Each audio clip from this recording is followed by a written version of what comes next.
Hey there, it's Lokazi. Thanks for joining me again for more MLG Anaheim 2011 open bracket replays. This is from the lower bracket. No, wait, yes, lower bracket of MLG Anaheim 2011. It is EGDeMuslim versus Tal'Darim, who is Saikou, Saikou. I believe he is playing on someone else's account for who knows what reason. Or maybe that was his brood war name. Not really certain on that one.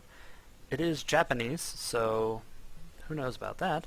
And we have the Muslim spawning in the top left-hand corner here on MLG Tal'Darim altar. And we have Tyrant, or Saikou, spawning here in the bottom left-hand position.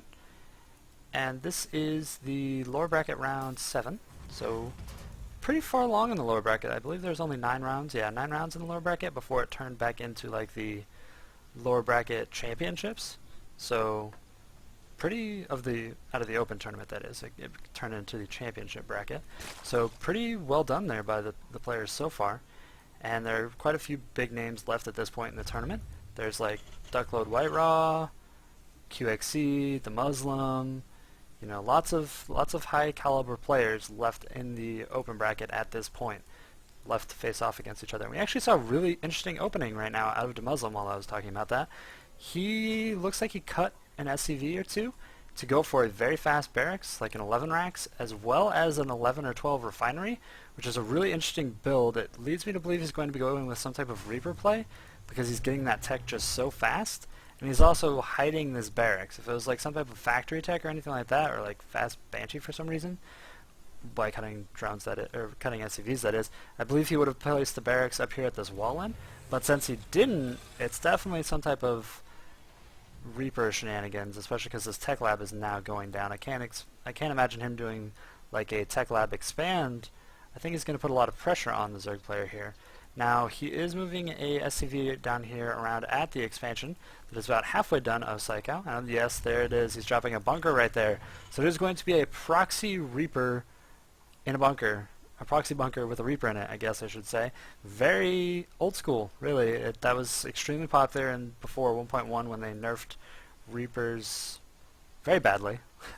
Almost to the point of non-use, but we'll have to see how this works out.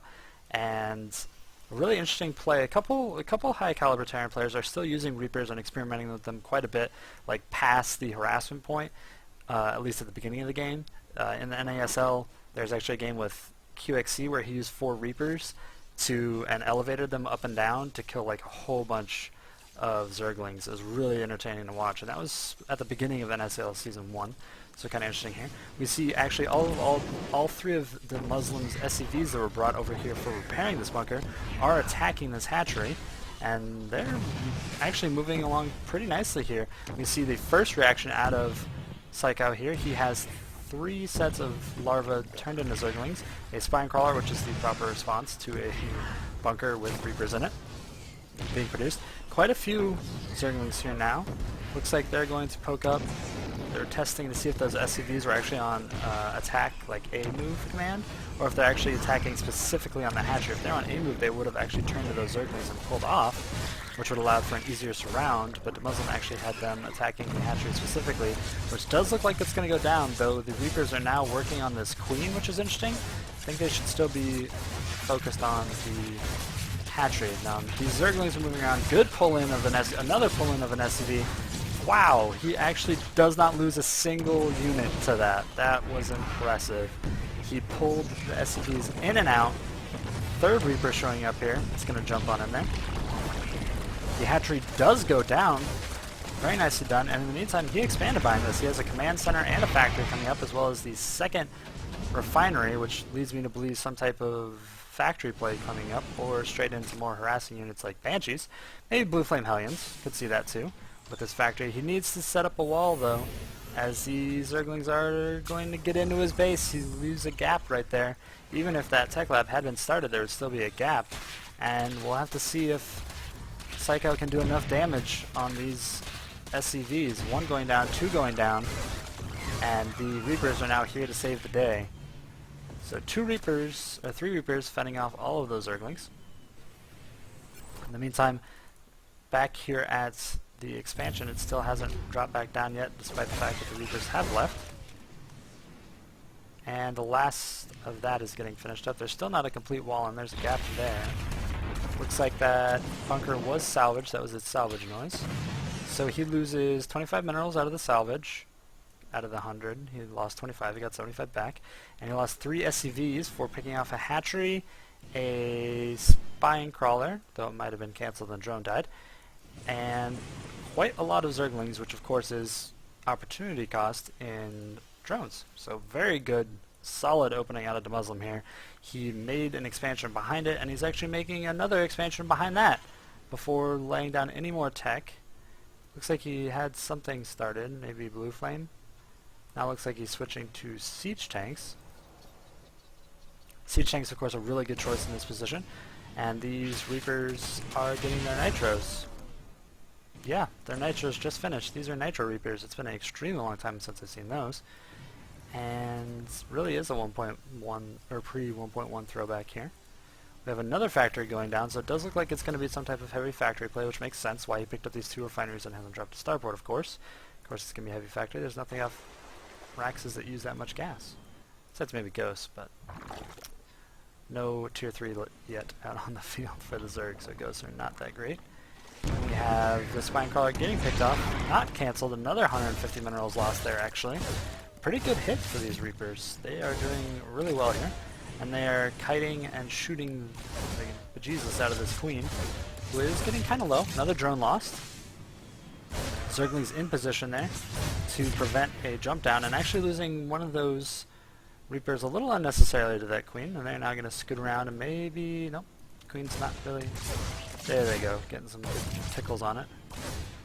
Another 2, yep, 2 drones picked off there, so these Reapers have definitely paid for themselves, and they're just nitroing around over here. In the meantime, we have Siege mode almost finished. Siege tank coming out, second one there. So he will have 2 siege tanks, which is really good against any number of Zerglings running up, especially if you just bottleneck it right here. And we have Blue Flame going out, definitely contributing more to this mech play.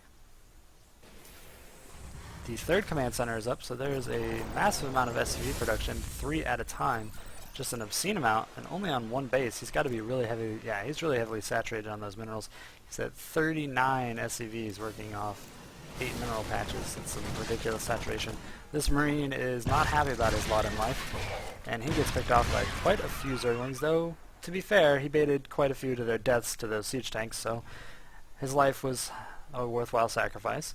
In the meantime, this Reaper is just scooting around the base again. I'm not sure if it actually got any more kills. It doesn't look like it. I don't see any corpses left on the ground back here.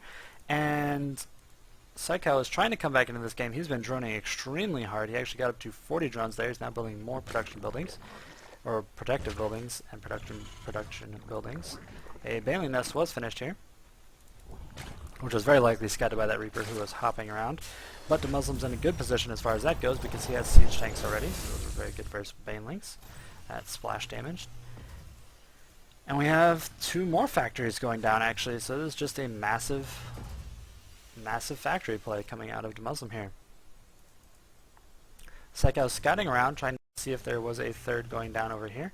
He has Zerglings positioned at both of the obvious 3rd positions, so he is preparing to see if it's going into a macro game or a timing push coming up here by placing those Zerglings there, as well as you just kind of deny some time. If they just send an SCV over and start building a command center, you can generally pick off the SCV and force them to cancel the command center if you have a Zergling over there. So that's always a good tactic, and it's really 1 supply to block 2 potential bases or discover when they're going to be moved out. Very useful here. Speaking of moving out, it's really interesting that this 3rd command center is still chilling in the main base of EGDeMuslim here. Got a good amount of creep spread. Looks like we had some Hellion harass going on, and lots of drones actually got cleared out over here. If you see that drone count, it dropped very dramatically. Looks like someone maybe scooted back here during that time. And Blue Flame Hellions, of course, just extremely efficient, as was displayed quite a few times here at this MLG. I believe the story of this MLG could be Blue Flame Hellions are good. I think that's how that could be summarized.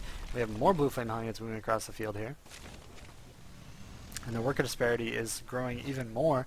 EGDeMuslim up to 61, and Saikou trying to take his 3rd. It's a good try to try and take it, but EGDeMuslim being very active with this map control these blue flame Hellions do provide in this mid-game. He is slowly barbecuing. I'm not sure if he'll actually be able to kill it without pulling more over here.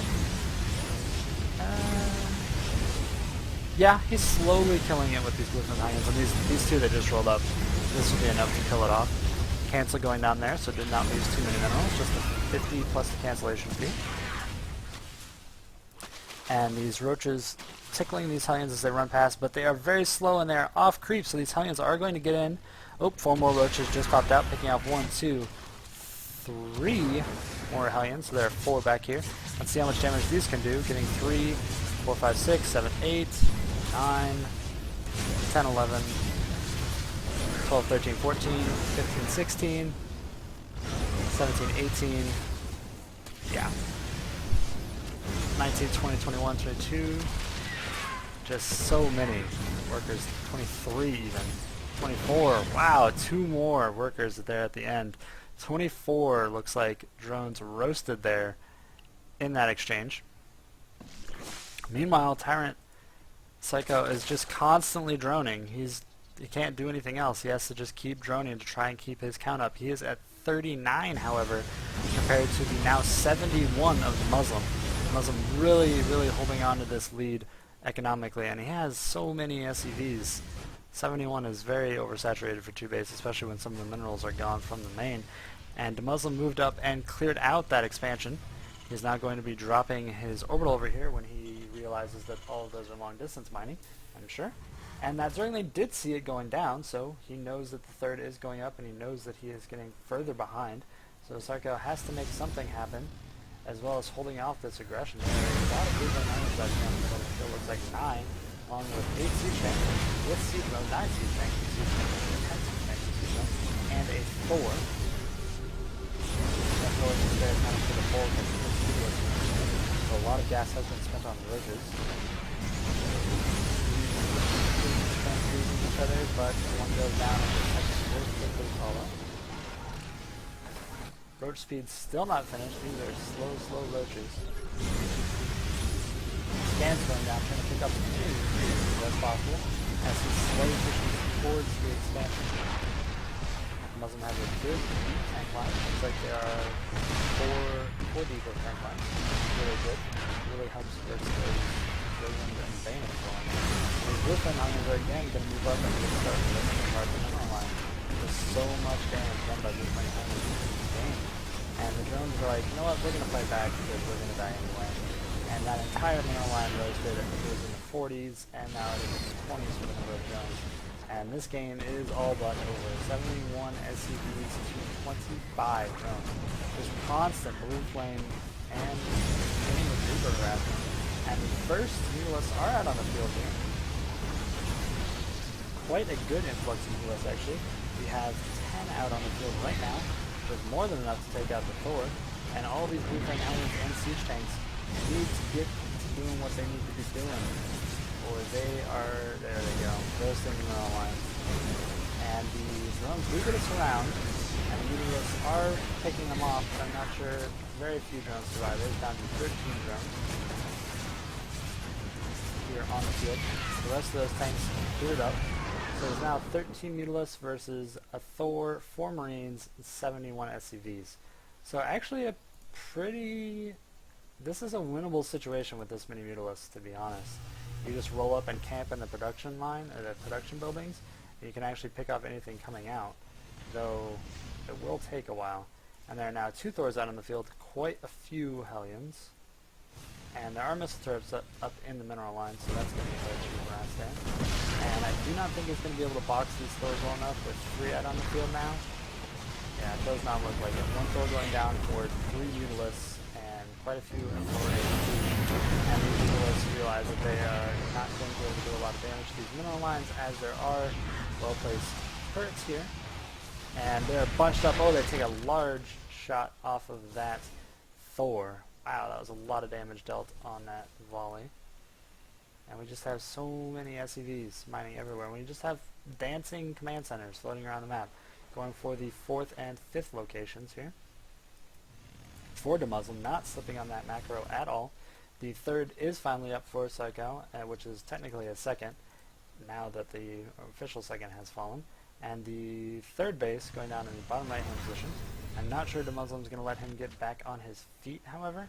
There's a big number of Blue Flame Hellions, Siege Tanks, and Thors scooting across the map right now. And those Thors more than enough to deal with the 8 remaining Mutalisks, and the Zerglings that were out on the field just got roasted. And these Blue Flame Hellions are just going to have free reign over this mineral line.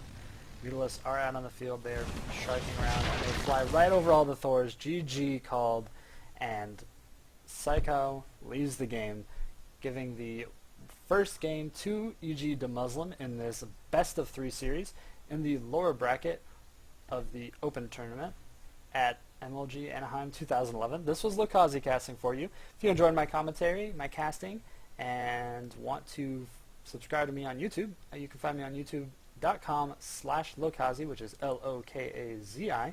Pretty easy, a little weird, but pretty easy. Just 6 letters going on there.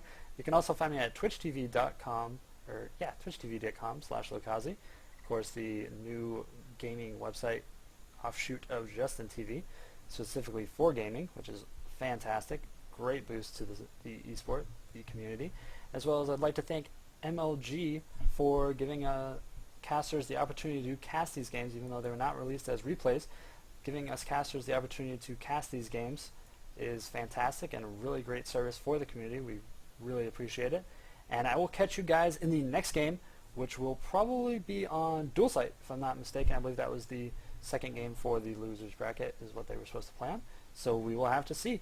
I will check you there in a few minutes. Talk to you then.